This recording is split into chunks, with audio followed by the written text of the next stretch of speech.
الحمد للہ وکفا وسلام علی عبادہ الذین اصطفیٰ اما بعد اعوذ باللہ من الشیطان الرجیم بسم اللہ الرحمن الرحیم هل يستوي الذين يعلمون والذين لا يعلمون صدق اللہ العظیم قال النبی صلی اللہ علیہ وسلم خیرکم من تعلم القرآن وعلمہ او کما قال علیہ الصلاۃ والسلام اللہم صلی علی سیدنا محمد وعلی آل سیدنا محمد وبارک وسلم سبحان ربک رب العزت عما یصفون وسلام علی المرسلین والحمد للہ رب العالمین۔ میرے دینی بھائیوں، بزرگوں،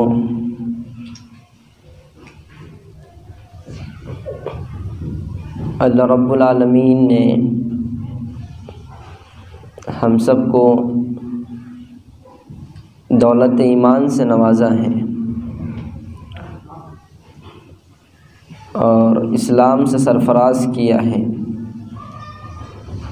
ایمان اور اسلام کو سمجھنے کے لیے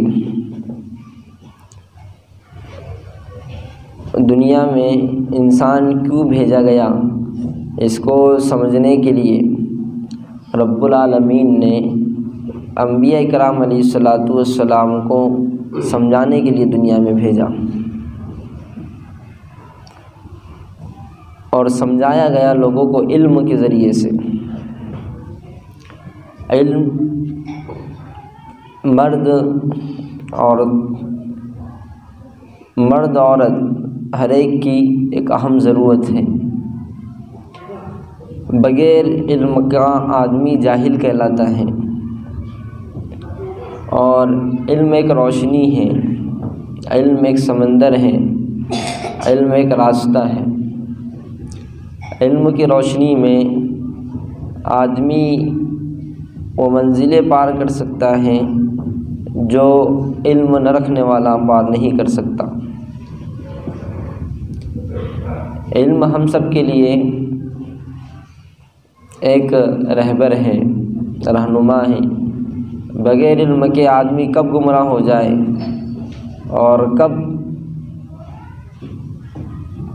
پھنس جائے اور کب اس کے پیر پھسل جائے، کچھ کہا نہیں جا سکتا۔ میں یہ نہیں کہتا کہ علم سے مراد یہ ہے کہ ہم بہت بڑے مفتی بن جائیں، ہم بہت بڑے عالم بن جائیں، ہم جو ہے تو قرآن حدیث کا علم بہت زیادہ، اگر یہ ساری چیزیں مل جائیں تو نور علی نور ہے، سونے پہ سہاگا جس کو ہم کہتے ہیں، اگر یہ چیزیں بھی مل جائیں تو بہت اعلیٰ درجے کی بات ہے۔ اور یہ بات طے ہے کہ علم والے اور جن کے پاس علم نہیں ہے، یہ دونوں کبھی برابر نہیں ہو سکتے۔ قرآن کا اعلان ہے هل يستوي الذين يعلمون والذين لا يعلمون، جنہوں نے علم حاصل کیا وہ اور جنہوں نے علم حاصل نہیں کیا وہ دونوں کبھی برابر نہیں ہو سکتے۔ اللہ تبارک و تعالی رسول اللہ صلی اللہ علیہ وسلم کو یہ کہہ رہے ہیں، نبی جی اعلان کر دیجئے قل هل يستوي الذين يعلمون والذين لا يعلمون۔ لیکن ہمارے معاشرے میں سب سے زیادہ غفلت علم سے بڑھتی جا رہی ہے۔ آج ہمیں شکایت ہے کہ ہمیں نوکریاں نہیں ملتی، آج ہمیں شکایت ہے کہ مسلمان بڑے عہدوں پر نہیں ہیں، آج ہمیں شکایت ہے کہ مسلمانوں میں گریجویٹ نہیں پائے جاتے۔ تو آپ مجھے یہ بتائیے کہ مسلمانوں میں کتنا ذوق ہے گریجویشن کا اور کتنا ذوق ہے مسلمانوں میں دینی اور دنیاوی تعلیم کا۔ یہ تو ذمے میں فرض ہے کہ ہر مسلمان کو اتنا علم کا سیکھنا، یعنی ضروریات کا جتنا علم ہے، نماز، روزہ، زکوٰۃ، حج، جو جتنی دینی چیزیں ہیں ضروری ہیں، اس کا علم سیکھنا تو ہر مسلمان پر فرض ہے، ضروری ہے۔ ورنہ وہ جاہل ہیں جو اس بات کا بھی اقرار کریں لا الہ الا اللہ محمد الرسول اللہ، اور پھر اس کے تقاضوں کو پورا نہ کرے، نماز کے مسائل کو نہ سیکھے، روزے کے مسائل کو نہ سیکھے، دینی جو ضروری چیزیں اس کو نہ سیکھے۔ یہ تو دینی تعلق سے، اور اس میں کتنی غفلت اور کتنی کوتاہی ہیں ہم سب جانتے ہیں۔ معاف کریے گا، ہم شرم محسوس کرتے ہیں کسی سے مسئلہ پوچھنے میں، ہمیں شرم آتی ہے کہ اگر نماز کے متعلق اگر میں مولانا سے پوچھ لوں یا کسی جاننے والے سے پوچھ لوں تو کیا کہیں گے۔ علم میں شرم نہیں ہے، یہ بات خوب اچھی طرح سمجھیے۔ اگر دینی چیز آپ کو نہیں معلوم تو آپ پوچھیے، اگر اللہ نے آپ کو صلاحیت دی ہے تو خود اس کو حل کرنے کی کوشش کیجیے۔ تعجب تو تب ہوا جب عجیب بات سننے کو ملی کہ دو عورتیں آپس میں نماز کا مذاکرہ کر رہی تھی، نماز کا مذاکرہ کر رہی تھی۔ تو پوچھا کہ بھئی مغرب کی نماز کتنی ہے، مغرب کی نماز کتنی رکعت ہے فرض؟ تو ایک عورت کہنے لگی کہ 4 رکعت ہے۔ کتنی؟ 4 رکعت ہے۔ تو دوسری کہتی کہ نہیں 3 رکعت ہے۔ دوسری کیا کہتی ہے؟ 3۔ نہیں بولے میں تو 4 پڑھتی، بولے 4 رکعت ہی ہیں۔ تو اس نے کہا ایسا ہے کہ بولے 4 رکعت، کل سے میں ابھی 4 پڑھوں گی، بولے ابھی تک میں 3 پڑھتی تھی۔ یعنی دیکھیے دینی علم سے کتنی لاپرواہی اور غفلت ہے کہ عورتوں کو، یہ تو عورت کی ایک مثال میں نے دیا، ایسے ہزاروں مرد نکالے جا سکتے ہیں اور ایسی ہزاروں عورتیں نکالی جا سکتی ہیں جن کو یہ بھی نہیں معلوم ہے کہ مسلمانوں پر دن میں کتنی نمازیں فرض ہیں، نہیں معلوم۔ وہ نماز کو یہ سمجھ لیتے کہ اگر پڑھ لیے تو اچھی چیز ہے اور نہیں پڑھے تو کوئی حرج نہیں ہے۔ معاف کریے گا دوستو، یہ بالکل غلط سوچ ہے۔ ہر مسلمان پر 5 وقت نمازیں فرض کی گئی ہیں، ان نمازوں کو کیسے پڑھنا ہے، اس میں کیا کیا چیزیں پڑھنی ہیں اور کن کن چیزوں کے پڑھنے سے نماز صحیح ہوتی ہے، اتنا علم کا سیکھنا ضروری ہے۔ ہم نے دنیا کی ساری چیزیں سیکھی، ہم نے گاڑی چلانا سیکھی، اپنی ضرورت کی ساری چیزیں ہمیں آتی ہیں۔ ایک انسان لوہے کو ہوا میں اڑا رہا ہے، لوہے کو پانی میں چلا رہا ہے، لیکن جب اس سے پوچھا جائے کہ آپ مسلمان ہیں، ذرا نماز کے متعلق بتا دیجئے کہ کتنے فرض ہیں نماز کے اندر۔ ارے نماز سے پہلے جو چیزیں ضروری ہیں، غسل، وہ اس کے فرائض لوگوں کو معلوم نہیں ہیں۔ ابھی ہم گزشتہ 2 دن پہلے جلسے میں شرکت کر رہے تھے تو مکتب کے اچھے بچوں نے پروگرام پیش کیا، تو مزاحیہ پروگرام، یعنی انہوں نے پیش کیا ایک ڈرامے کی شکل میں۔ تو 3 بچے تھے، اس میں سے ایک بچہ آیا اور اس نے کہا کہ چچا آپ جانتے ہیں آپ مسلمان ہیں؟ کہا کہ ہاں، ذرا مجھے یہ بتائیے کہ غسل کے اندر کتنے فرض ہیں؟ تو اس نے مذاق میں کہا کہ غسل کے اندر 10 فرض ہیں۔ تو کہا کہ کون کون سے ذرا گنائیے، تو وہ گنانے لگا کہ بھئی غسل کے لیے 10 فرض ہے، اس میں سے اس نے چند گنائے، میں آپ کو گناتا ہوں۔ اس نے کہا کہ غسل کرنے کے لیے سب سے پہلے حمام کا ہونا، دوسرا فرض اس نے گنایا اس میں سے کہ گرم پانی کا ہونا، اندر چلے جائے تو سطر کا پورا یعنی حمام خانے کا ایسا ہونا کہ اس میں سے سطر نظر نہ آئے۔ تیسری چیز اس نے گنائی کہ تولیہ کا ہونا، غسل خانے کے اندر کپڑوں کا لے جانا، صابن دانی کا ہونا، صابن کا ہونا، اور بدن پر پانی ڈالنے کے لیے مگے کا ہونا۔ اس طرح اس نے موٹے موٹے 10 فرائض مزاحیہ شکل میں گنوائے۔ ظاہر سی بات ہے جس آدمی کا غسل نہیں ہوگا اس کی نماز کیسے ہوگی، وہ اللہ سے پھر اس کا تعلق اور ربط کیسے ہوگا؟ تو آج بھی آپ دیکھیے، ہم کسی کو شرمندہ کرنے کے لیے نہیں، اپنے ارد گرد اپنے رشتہ داروں میں ہم جماعتوں میں نکلتے تو خوب تجربہ ہوتا ہے، لوگ بیچارے سیکھنے کی نیت سے اور طلب کی نیت سے نکلتے تو پتہ چلتا ہے کہ امت کی کیا حالت ہے، کلمہ نماز کچھ معلوم نہیں ہوتا، وہاں تو سیکھنے اور سکھانے کے لیے لوگ نکلتے ہیں۔ تو نکلنے والوں کی بھی تعداد کتنی ہے آپ بتائیے مجھ کو؟ ہمارے اپنے محلے کی بات لے لیجئے، جماعتوں میں نکلنے والوں کا اگر فیصد نکالا جائے تو 100 میں سے 10% ہے۔ کتنا؟ 10 بھی میں نے زیادہ کہہ دیا، مشکل سے 5 ہوگا۔ پھر بقیہ 90-95% جو لوگ ہیں ان کا کیا؟ تو ان کے اندر طلب پیدا کرنے کی ضرورت ہے۔ میرے بزرگوں، اگر کسی کے مکان میں شادی ہوتی ہے، کسی کے یہاں کوئی تقریب ہوتی ہے، اگر کسی کا کوئی انتقال ہو جاتا ہے تو اس شادی کے موقع سے اور اس انتقال کے موقع سے ہمارے مسلمان بھائیوں کا ہزاروں کا مجمع وہاں ہوتا ہے، ہوتا نہیں ہوتا ہے؟ اور لوگ ہیلپ کرتے ہیں، تعاون کرتے ہیں، تو یہ دنیا کی ضرورتوں کو ہم نے ایک اہم ضرورت سمجھا، تو شادی کے 5 دنوں پہلے سے وہ شامیانے لگانے میں اور ان کا تعاون کرنے میں ساری چیزیں ہوتی ہیں، لیکن کبھی ہمیں اپنے بھائی کے متعلق اس بات کی فکر نہیں ہوئی ہے کہ میرے بھائی کا کلمہ صحیح نہیں، چلو اس کو میں لے کر بیٹھتا ہوں، تھوڑا اس کو وقت دیتا ہوں، تھوڑا اس سے پوچھتا ہوں کہ بھئی نماز میں کتنے فرض ہیں، غسل میں کتنے فرض ہیں، وضو کیسا کیا جاتا ہے۔ یہ تو علم کی موٹی موٹی چیزیں ہیں، اگر یہ چیزیں بھی ہماری قابو میں نہیں رہی تو بتائیے ہم کیسے مسلمان ہیں۔ اور یہ چیزیں بہت ضروری ہیں، اتنا علم کا سیکھنا کہ جس سے احکام صحیح ہو، جس سے ضروریات زندگی میں جو دینی امور ہیں وہ صحیح ہو، اس کا سیکھنا ضروری ہے۔ آج بچے مکتب سے بھی دور ہیں، تو یہ علم سے لاپرواہی اور کوتاہی ہونے کی بنیاد پر ہے۔ میں نے کہا نا ہمیں شکایت ہے، ہم یہ کہتے ہیں کہ بھئی مسلمانوں کے یہاں نوکریاں نہیں ملتی مسلمانوں کو، تو ہم نے نوکریوں جیسا اپنے بچوں کو پڑھایا کب؟ اپنے بچوں کو تعلیم دی کب ہم نے نوکریوں جیسی؟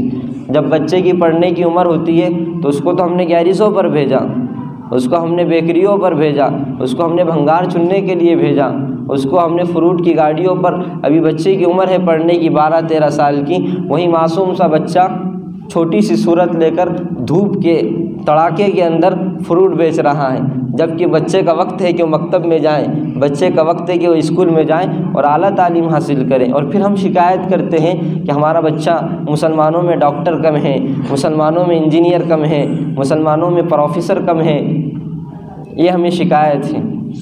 مدرسوں میں کیسے بچے حوالے کیے جاتے ہیں؟ جو بچے گھر پہ سب سے زیادہ ستاتے ہیں، جو بچے سب سے زیادہ پریشان کرتے ہیں، وہ تو اللہ ان کی لاج رکھ لیتا ہے کہ یقیناً آپ دیکھیے جو بچے ٹیلنٹ ہوتے ہیں، جو بچے سمجھدار ہوتے ہیں، تو باپ انہیں ڈاکٹر بنانے کی نیت کرتا ہے، انہیں انجینئر بنانے کی نیت کرتا ہے، اور انہیں عصری تعلیم کی طرف اس کا رجحان ہوتا ہے کہ بچہ ہوشیار ہے، یہ تو ڈاکٹر بنے گا، انجینئر بنے گا، ٹھیک ہے بہت اچھا ہے، ہم بنانا چاہیے، میں اس کی مخالفت نہیں کر رہا، اور مدرسے میں ایک دم کنڈم قسم کے بچے، ایک دم کمزور قسم کے بچے پہنچائے جاتے ہیں، وہ تو قربان جائیے اور سلام کہنا چاہیے ان مدارس والوں کو کہ جو سب سے کمزور بچوں کو پڑھا کر اور ان کو اپنے سینوں سے لگا کر اور راتوں کی آہوزاری کے ذریعے سے اور اللہ کے سامنے گرم گرم آنسو ٹپکا کر ان بچوں کو جو کسی کام کی نہیں ہوتے ممبر و محراب کا انہیں امام بناتے ہیں، ان کی قربانیوں کو 100 سلام۔ ہم رہے ہیں مدرسے کے ماحول میں، ہم نے دیکھا ہے کہ مدرسے میں کیسے بچے آتے ہیں، اللہ ماشاء اللہ ٹیلنٹ بچوں میں 100 میں سے 10% بچے مدرسے میں ٹیلنٹ اور اچھے قسم کے آتے ہیں، باقی جو بچے کہیں نہ چل سکیں، جو بچے محلے میں نہ چل سکیں، جو بچے گھروں میں نہ چل سکیں، جن بچوں نے ناک میں دم کر دیا، ایسے بچے جا رہے ہیں۔ اور مالداروں نے تو یہ سمجھ لیا کہ مدرسہ صرف غریب اور یتیم خانہ ہے، مدرسے میں تو صرف غریب اور یتیم ہی پڑھ سکتے ہیں، اگر ہم ہمارے بچوں کو مدرسے میں بھیجیں گے تو ہماری شان گھٹ جائیں گی۔ ہاں یہ آدمی تو لاکھوں روپے کا کمانے والا اور ماہانہ اس کی آمدنی لاکھوں روپے، اور بچہ مدرسے میں پڑھ رہا ہے، تو شرمندگی محسوس کی جا رہی، اس لیے گھروں میں ٹیوشن لگائے جا رہے ہیں، اور وہ ٹیوشن کا حال یہ ہے، اب میں کہہ رہا ہوں معاف کریے گا اگر میرا جملہ آپ کو کڑوا لگے، تو چھوٹے چھوٹے 10 سال کی عمر کا بچہ، ایک معلم اس کے گھر پڑھانے آ رہے ہیں، تو معلم کی حیثیت اور استاد کا مقام اگر آپ دیکھیں گے تو آپ کی آنکھیں چکا چوندھ ہو جائیں گی۔ وہ ٹیوشن لگانے والا اپنے باپ کے پیسوں کے غرور پر اپنے استاد کو ڈانٹ دیتا ہے کہ مولانا نہیں مجھے آج نہیں پڑھنا ہے، آپ چلے جاؤ گھر سے، تو اس کا نقصان یہ ہے، اس لیے کہ اس میں بچے کے اندر ابھی سے ایک تکبر، ایک گھمنڈ اور اپنے آپ کو بہت کچھ سمجھنے کا علم محتاجگی کو چاہتا ہے۔ ہم نے چٹائیوں پر اور اساتذہ کے سامنے زانوئے تلمس طے کر کے 13 سال گھٹنے ٹیکے ہیں، تب اللہ نے اس لائق بنایا ہے، اور آپ یہ سمجھتے کہ علم پیسوں سے ملتا ہے، کسی معلم کو 2000 روپے دے دینے سے علم ملتا ہے، اور نہیں، اس میں عاجزی چاہیے۔ علم اگر ہم چاہتے ہیں تو اس میں انکساری چاہیے، اپنے آپ کو جھکانا چاہیے، اپنے آپ کو مٹانا چاہیے، تب جا کر اللہ علم دیتا ہے، تب جا کے اللہ علم دیتا ہے۔ تو ہماری یہ شکایت جو ہے کہ ہمارا معاشرہ کہ مسلم بچے نوکریوں میں بہت کم ہیں، ان کا فیصد نوکریوں میں بہت زیادہ نہیں ہے، تو آپ بتائیے ہم نے بچوں کے اعتبار سے فکر کتنی کی ہے؟ ہم یہ سمجھتے ہیں کہ اگر بچہ ہوٹل میں چلا جائے گا تو یہ ہوٹل میں جانے سے 200 روپے روز لے کر آئے گا تو میرا بوجھ ہلکا ہو جائے گا۔ میرے بھائیوں، صحیح تعلیم نہ دینے کی وجہ سے آج یہ آپ کو روزانہ کے 200 روپیے تو دے دے گا، باوجود اس کے کہ آپ کمانے والے ہیں، آپ خود اس کا خرچ برداشت کر سکتے ہیں، لیکن علم نہ دینے کی وجہ سے جب آپ کو حقیقی ضرورت ہوگی اور جب آپ صحیح معنوں میں محتاج ہوں گے، جب بزرگ ہو جائیں گے، جب کسی کام کے نہیں ہوں گے، تو یہ غیر تعلیم یافتہ بچہ اور دینی تعلیم سے نہ پڑھا ہوا بچہ اور ایجوکیشن حاصل نہ کیا ہوا بچہ یہ اپنی میاں بیوی اپنے بچوں کے ساتھ اور اپنی بیوی کے ساتھ مست رہے گا، اور وہ کہے گا کہ اگر ہمارا باپ ہمیں تعلیم دیتا تو آج ہم اس کا بھی خیال رکھتے، یہ 200 روپے کی مزدوری میں ہم اپنے بچوں کو پالیں یا ماں باپ کو پالیں۔ تو آپ کو یہی آپ کی یہ موقع کی روزی جو آپ کو بہت معلوم ہو رہی ہے کہ 200 روپے میرے لیے بہت ہے، کل آپ کے لیے نقصان دہ ثابت ہو سکتی ہیں۔ اس لیے اپنے بچوں کو دینی تعلیم سے بھی خوب واقف کرائیں، جائزہ لیجئے بچے کب مکتب میں آتے، کب چلے جاتے۔ اب آئے تو ہم آپ کو بتائیں گے کہ آپ کا بچہ مہینے میں 10 دن غیر حاضر رہتا ہے، آپ کا بچہ مہینے میں 15 دن غیر حاضر رہتا ہے۔ اتنا ٹینشن ہوتا ہے کہ آپ دیکھیے، خود دیکھیے، ہم پہلی تاریخ کو مثال کے طور پر میں نے سبق شروع کیا بچوں کو، قرآن کی پہلا پارہ پہلا رکوع میں نے شروع کیا، اگلا دن آتا ہے تو پہلے دن 20 بچے ہوئے مثال کے طور پر، اور میں نے پہلا پارہ شروع کیا، اگلے دن دوسرا رکوع پڑھانا ہے مجھ کو، تو اس میں سے 2 بچے غائب ہوتے ہیں۔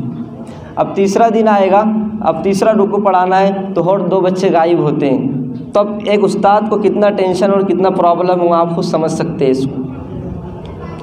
اب ہر ایک کا اگر الگ الگ سبق پڑھایا جائے، ہر ایک کو الگ الگ سبق دیا جائے تو پھر اتنا وقت لائے کہاں سے؟ ایک ساتھ سبق کی سہولت ہی ہوگی اگر سب بچوں کو، ایک بچے کو مثال کے طور پر سمجھ لیجئے سبق پڑھانے کے لیے 10 منٹ لگتے ہیں، تو اگر سب کو 10 منٹ سبق پڑھا، اور مضمون صرف ایک نہیں ہے، قرآن ایک مضمون ہے، احادیث ایک مضمون ہے، کلمات ایک مضمون ہے، مسنون دعائیں ایک مضمون ہے، تقریباً مکتب میں 6 سے 7 مضامین پڑھائے جاتے ہیں۔ اگر ایک استاد ایک مضمون پر 10 منٹ دے تو کتنے منٹ ہو رہے ہیں؟ 70 منٹ ہو رہے ہیں۔ اگر ہر مرتبہ آپ کا بچہ اس طرح مکتب میں غیر حاضر رہا تو سچ بتائیے پھر نقصان اس کا یہ ہوگا کہ اچھے اچھے گھرانوں کے بچے پھر غیر حاضری کی بنیاد پر آگے نہیں بڑھ پائے۔ تو اس بات پر آپ خوب توجہ دیں کہ کچھ بھی ہو جائے، کتنا بھی بڑا فنکشن، چھوٹی چھوٹی معمولی بنیادوں کی وجہ سے شادی ہے گھر میں، تو بچے بغیر چھٹی کے، نہ والدین کو فکر ہے نہ ماں باپ کو کسی کو فکر نہیں ہے، بغیر چھٹی کے بچے مکتب میں 8 دن غیر حاضر رہتے ہیں بغیر چھٹی کے۔ پھر ان کو کہے کہاں گئے تھے، تو پھوپھو کے یہاں شادی تھی، چچا کے یہاں تھی، تو بھی شادی 8 دن کی، آپ اطلاع کیجئے، آپ پوچھ کر لے جائیے، 1-2 دن کافی ہیں، لیکن 8 دن کی غیر حاضری استاذ کو بھی پریشان کرتی ہے اور بچے کے مستقبل کو بھی خراب کرتی ہے۔ میں نے اس لیے سب سے پہلے دن یہ اعلان کیا تھا، اگر آپ کا بچہ غیر حاضر ہے مکتب میں تو ہماری اس پر کوئی ذمہ داری نہیں، باقی ہر بچے کی۔ تو اتنی کوتاہیوں کے ساتھ ہمارے بچوں کا مستقبل روشن نہیں ہوتا۔ ہر دن کوئی نہ کوئی استاد آتا ہے کہ مولانا یہ بچہ 8 دن سے غیر حاضر ہے، اب تم کہتے ہم پر سختی کرتے، ہم کو کہتے کہ بچے پڑھ رہے نہیں، ہم کیا کریں گے؟ جب سبق پڑھانے کا موقع ہوتا ہے تو بچہ ہی مکتب سے غیر حاضر رہتا ہے، ہم کیسے پڑھائیں؟ تو ہماری اپنی بھی مجبوریاں ہیں۔ اس لیے آپ سے میں درخواست کرتا ہوں کہ جو بچے خصوصاً گیریزوں پر، ہمارے اڑوس پڑوس میں اگر ان کے والدین کو اپنی بچوں کی فکر نہیں ہے، اور ایسے بچے جو ہمارے پڑوس میں رہتے، ہم سمجھتے دینی تعلیم کی اہمیت کو، اور وہ اپنے بچوں کو مکتب میں نہیں بھیجے ہوئے ہیں، یا دینی تعلیم یا اسکول میں وہ بچے نہیں جائے، اسکول کے تعلق سے بھی ہمارا مستقبل اگر ہم روشن بنانا چاہتے ہیں تو ہم اپنے بچوں کو دونوں تعلیم دیں، دینی تعلیم اور عصری تعلیم۔ ہماری یہ نیت ہو کہ ہمارا بچہ مسلمان ہونے کے ساتھ، کامل مسلمان ہونے کے ساتھ ایک ڈاکٹر بھی ہو، ہمارا بچہ انجینئر بھی ہو، ہمارا بچہ آفیسر بھی ہو۔ میرے دوستو بزرگوں، اگر یہ نیت کے ساتھ ہم آگے قدم بڑھائیں گے تو امید ہے کہ ہمارا مستقبل روشن ہوگا، اور ہم اگر باہر نکل کر دیکھیں گے تو ہماری گلی تعلیم یافتہ ہوگی۔ ورنہ اگر ہم نے یہ دونوں مشنوں سے اپنے بچوں کو دور رکھا تو پھر ہماری گلیوں میں ناچ گانے چلیں گے، ہماری گلیوں میں غیبتیں چلیں گی، ہماری گلیوں میں ایک دوسرے کی پگڑی کو اچھالا جائے گا، ہماری گلیوں میں بدنظری ہوگی، ہمارے معاشرے میں اور ہمارے طبقات میں زنا عام ہوگا، ناچ گانا عام ہوگا، اور خرافات عام ہو جائیں گی اگر تعلیم اور ایجوکیشن سے ہم پیچھے رہیں۔ اس لیے ارادہ کریں کہ ہم اپنے بچوں کو پکا مسلمان بنانے کے ساتھ ساتھ اس کی دنیاوی عصری تعلیم کی بھی طرف فکر کریں گے۔ آج کے حالات کے حساب سے، آج کے موقع کے حساب سے ہم ایجوکیشن کے اعتبار سے بہت پیچھے ہو چکے ہیں۔ ہزاروں میں بلکہ لاکھوں میں کچھ بچے، کچھ پرسنٹ ہمارے بچے آگے بڑھے ہوئے۔ دیکھیے کتنے محلے میں ہمارے ڈاکٹر ہیں، بچے 1000 ہیں، وہ 1000 میں سے ایک آدھا ڈاکٹر بڑی مشکل سے ہیں۔ بچے 1000 ہیں، 1000 بچے میں 2-3 ماسٹر بڑی مشکل سے ہیں۔ بچے 1000 ہیں، 1000 بچے میں بڑی مشکل سے 2-3 انجینئر ہیں، اور باقی سب کیا کر رہے ہیں؟ اور دوسرا فیصد اگر نکالا جائے، 1000 نوجوانوں میں سے نشہ کرنے والے کتنے؟ تو 500 ہیں۔ 1000 نوجوانوں میں سے نشہ کرنے والے کتنے؟ سٹہ کھیلنے والے کتنے؟ تو 500 ہیں۔ یہ میں اپنے محلے کا نہیں، عمومی آپ کو سطح بتا رہا ہوں ہمارے اپنے معاشرے کی۔ بے روزگار کتنے؟ کام کرنے والے ہٹے کٹے نوجوان 1000 ہیں، لیکن بے روزگار اس میں سے 400 ہیں۔ کسی کو کوئی فکر نہیں کہ بچوں کو لا کر، ہماری ذمہ داری، ہم نے شادی کی، ہماری اپنی ذمہ داری ہے کہ بچوں کو نان و نفقہ دینا چاہیے، کھلانا چاہیے۔ جب کارگزاری لی جاتی ہے، پتہ چلتا ہے تو کہا کہ تو ان کی گھر والی کسی کے برتن دھوتی ہے، کپڑے دھوتی ہے، کسی کے جھاڑو مارتی ہے، تو گھر کا چلتا ہے۔ اب کچھ دنوں سے وہ بیمار ہے تو بچت گت اس نے اٹھایا ہے۔ تو یہ نوعیت ہے ہمارے معاشرے کی جو بالکل ہمیں دن بدن تنزلی کی طرف لے جا رہی ہے۔ ہم تو یہ چاہتے ہیں کہ ہمارا معاشرہ خوبصورت بنے، دینی تعلیم کے اعتبار سے، ایجوکیشن کے اعتبار سے ہم لوگ آگے بڑھیں، ہمارے معاشرے میں ایک ڈسپلن ہو، ہم صاف صفائی کے ساتھ، ستھرائی کے ساتھ، چھوٹے بڑوں کے اکرام اور ادب کے ساتھ زندگی گزاریں۔ اگر یہ مشن کو لے کر ہم اٹھیں گے، اور ہر آدمی کی یہ طلب اور تڑپ ہوگی کہ ہمارا معاشرہ ترقی کرے، اس کے لیے ہمیں محنت اپنے گھر سے شروع کرنی پڑے گی۔ ہمیں دیکھنا ہوگا کہ ہمارا بچہ اسکول میں جاتا ہے یا نہیں جاتا ہے، ہمارا بچہ مکتب میں جاتا ہے یا نہیں جاتا ہے، کیا ہم نے کہیں اپنے بچے کے مستقبل کے آنے سے پہلے اسے گیریزوں، بیکریوں اور بھنگار چننے کے حوالے تو نہیں کر دیا، کہیں روڈوں پر اسے ہم نے لاری لے کر تو نہیں کھڑا کر دیا، کہیں ہوٹلوں میں اس کو تو نہیں بھیج دیا؟ اگر یہ بات ہے تو ہمارا مستقبل روشن نہیں ہو سکتا۔ اور اگر ہم نے اپنے بچوں کی دینی تعلیم کی طرف رہنمائی اور توجہ کی تو اللہ کی ذات سے امید ہے کہ ہمارا انشاءاللہ معاشرہ روشن بنے گا، اور ہمارا مستقبل ہمارے لیے بہت کچھ خوشخبریاں سنائے گا۔ تو اس لیے نیت کرے کہ ہمارے بچوں کو ہم انشاءاللہ اچھی سے اچھی تعلیم دیں گے، کرتے ہیں انشاءاللہ۔ اللہ تعالی ہم سب کو عمل کی توفیق عطا فرمائے۔